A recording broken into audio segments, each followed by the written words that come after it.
गांव के किनारे एक छोटा सा घर था जहां रहती थी राधा। गरीब घर की सीधी सादी लड़की। उसके पिता मजदूरी करते थे और माँ लोगों के घरों में काम करती थी।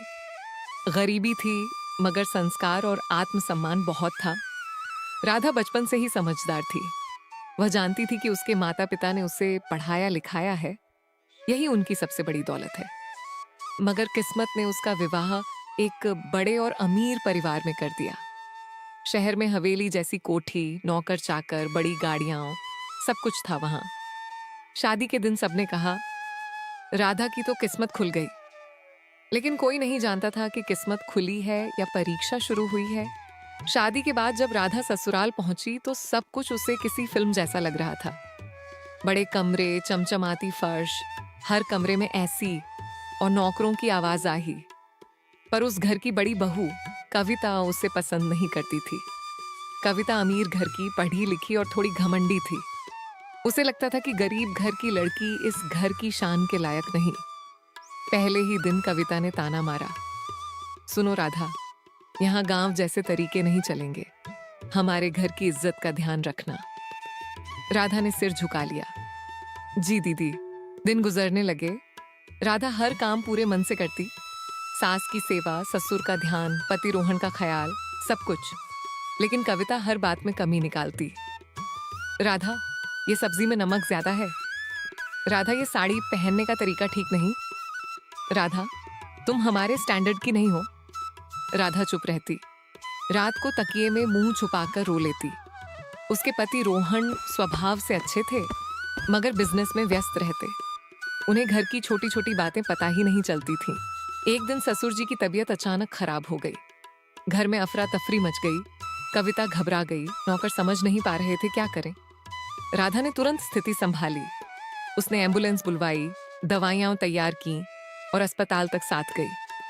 रात भर जागकर ससुर जी की सेवा करती रही। डॉक्टर ने कहा अगर समय पर अस्पताल नहीं लाते तो हालत गंभीर हो सकती थी।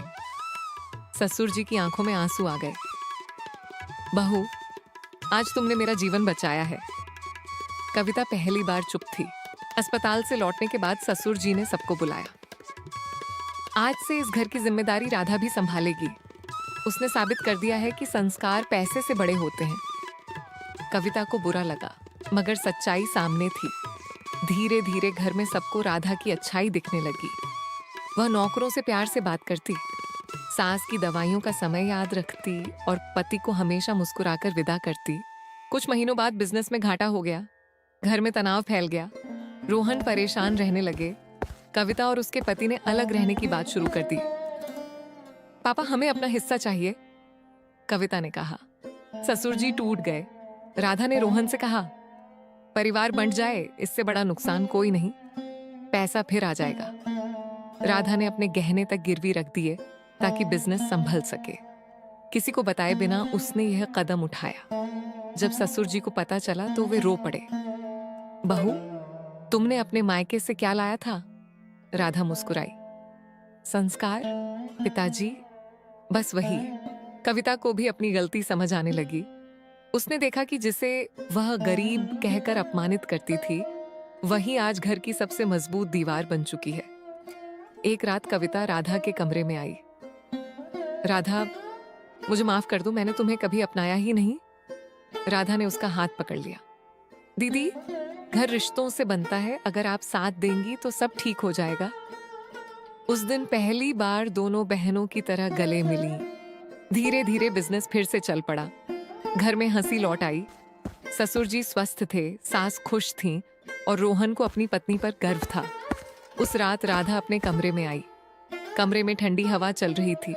बिस्तर पर फूलों की हल्की खुशबू थी। रोहन ने कहा राधा, तुम इस घर की असली शान हो। राधा की आंखों में आंसू आ गए मगर इस बार खुशी के। वह बिस्तर पर लेटी। आज न कोई ताना था, न अपमान, न कोई डर, न कोई अकेलापन। उसने मन ही मन भगवान को धन्यवाद दिया। आज मुझे ससुराल में पहली बार सुकून की नींद मिलेगी। और सच में कई महीनों बाद उस रात राधा गहरी, शांत और सुकून भरी नींद सोई। कहानी की सीख, गरीबी कभी इंसान की पहचान नहीं होती। संस्कार, धैर्य और सच्चाई ही असली दौलत है। जो दिल से अच्छा होता है उसे देर से सही सम्मान जरूर मिलता है।